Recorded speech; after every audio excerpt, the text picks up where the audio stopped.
नमस्कार, आप सुन रहे हैं हिमाचल अभी का रेडियो बुलेटिन दिव्या चौहान के साथ। 29 जून मंगलवार का दिन है। चलिए अब आपको हिमाचल और देश विदेश में अभी तक क्या कुछ घटनाक्रम हुआ उसकी जानकारी देते हैं।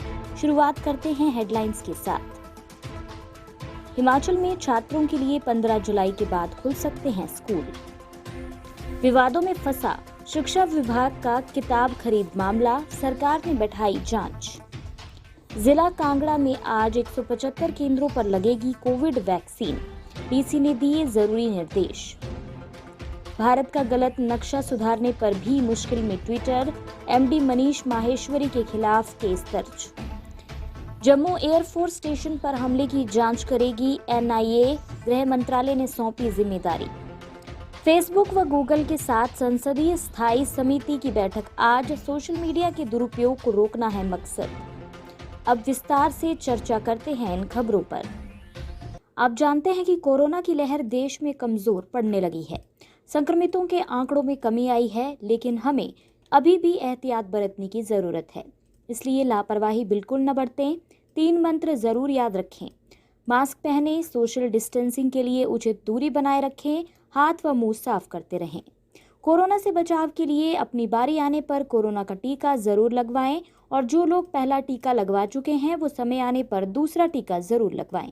आपके स्वास्थ्य का प्रहरी, श्री बालाजी हॉस्पिटल, कांगड़ा, हिमाचल। हिमाचल प्रदेश में 15 जुलाई के बाद विद्यार्थियों के लिए स्कूल खुल सकते हैं। शीतकालीन जिलों से इसकी शुरुआत होगी। सबसे पहले सिलेबस से जुड़ी शंकाओं को दूर करने के लिए बोर्ड कक्षाओं के विद्यार्थी बुलाए जाएंगे। 10वीं और 12वीं कक्षा के विद्यार्थियों की स्कूलों में अभी नियमित कक्षाएं लगाने का विचार नहीं है। अभिभावकों के मंजूरी पत्र पर पूर्व की तरह ही इन्हें बुलाया जाएगा। सोमवार को स्वास्थ्य और शिक्षा सचिव की बैठक में इस मामले पर विस्तृत चर्चा हुई है। शिक्षा विभाग अब राज्य मंत्रिमंडल की मंजूरी के लिए प्रस्ताव बनाएगा। सरकार से मंजूरी मिली तो 15 जुलाई के बाद स्कूलों में विद्यार्थी आ सकेंगे। हालांकि कोरोना संक्रमण के मामले पूरी तरह से समाप्त होने के बाद ही छोटी कक्षाओं के विद्यार्थियों को स्कूल बुलाने पर विचार किया जाएगा। हिमाचल प्रदेश के सरकारी स्कूलों के विद्यार्थियों के लिए प्रकाशकों के माध्यम से खरीदी जा रही पुस्तकों का मामला विवादों में फंस गया है। घोटाले की आशंका के चलते सरकार ने इस मामले में जांच बैठा दी है। समग्र शिक्षा अभियान का राज्य परियोजना कार्यालय पुस्तकालयों के लिए 10 करोड़ रुपए की किताबों की खरीद कर रहा है।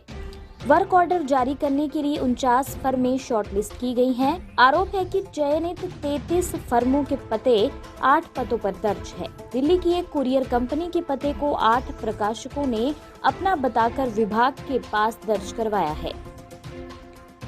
उत्तर मध्य भारत हिंदी प्रकाशक संघ ने पीएम नरेंद्र मोदी सहित सीएम जयराम ठाकुर और शिक्षा सचिव को शिकायत भेजी है।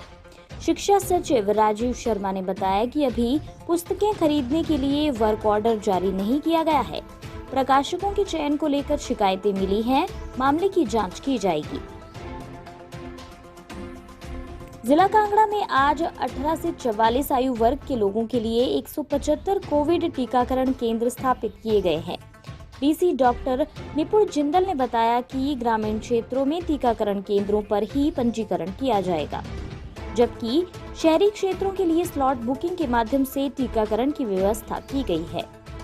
कांगड़ा में आज भवारना ब्लॉक के तहत CH Bhawarna, CH Khaira, CH Dhira, CH Sulah, PHC Garh, PHC Ranju, PHC Naura, PHC Drang, PHC Nanaun, PHC Maranda, PHC Farer, PHC Jind, PHC Daro, HSC Kharul, HSC Gharana, HSC Dain, HSC Dehan, HSC Kural, HSC Saprul, HSC Malag, HSC Balota और एचएससी पुनेर डाडा साहिब ब्लॉक के साथ HSC Balota, HSC Puner, HSC Dijag Behad, CH Garli, CHC Bari, CHC Dhaliara, CHC upper Balwal, HSC चपलाह, HSC कस्बा कोटला, ग्राम पंचायत बड़ी में टीके लगाए जा रहे हैं।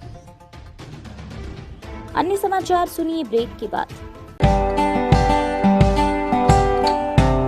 Shri Balaji multi speciality hospital Kangra, जहां आपको एक ही छत के नीचे मिले बेहतरीन चिकित्सा सुविधाएं, cardiology, laparoscopic, general surgery, neuro surgery, orthopaedics, paediatric, radio diagnosis, urology, gastroenterology, ophthalmology, pathology, medicine, anaesthesia और डेंटल जैसी अत्याधुनिक और बेहतरीन चिकित्सा सुविधाएं, 24 घंटे इमरजेंसी सुविधा, 9 बेड के साथ critical care unit, cardiac monitor और डिफिब्रिलेटर्स, सेंट्रल ऑक्सीजन लाइन और वेंटिलेटर सुविधा।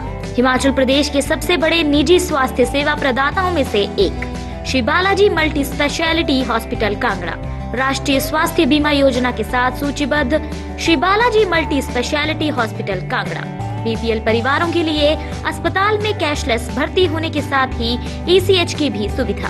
हमारा पता Shri Balaji multi speciality hospital, Balaji Vihar, Ujjain, Kangra.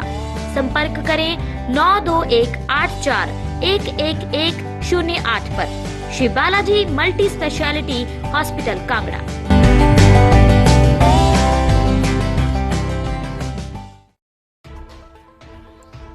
Social media पर भारत के मानचित्र से जम्मू कश्मीर और लद्दाख को अलग दिखाने पर बुलंदशहर में बजरंग दल ने केस दर्ज करवाया है। संगठन ने मामले में ट्विटर के एमडी और इंडिया हेड मनीष माहेश्वरी के खिलाफ तहरीर देते हुए कार्रवाई की मांग की है।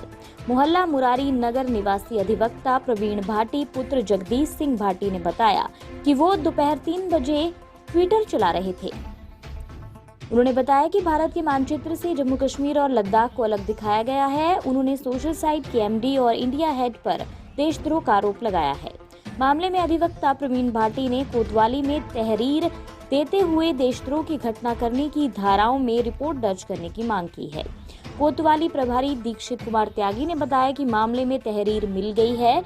तहरीर के आधार पर रिपोर्ट दर्ज कर आगे की कार्रवाई की जाएगी। जम्मू एयरफोर्स स्टेशन पर हमले के मामले की जांच केंद्र सरकार ने अब एनआईए को सौंप दी है। होम मिनिस्ट्री ने इस हमले की जांच राष्ट्रीय जांच एजेंसी को सौंपने का फैसला लिया है।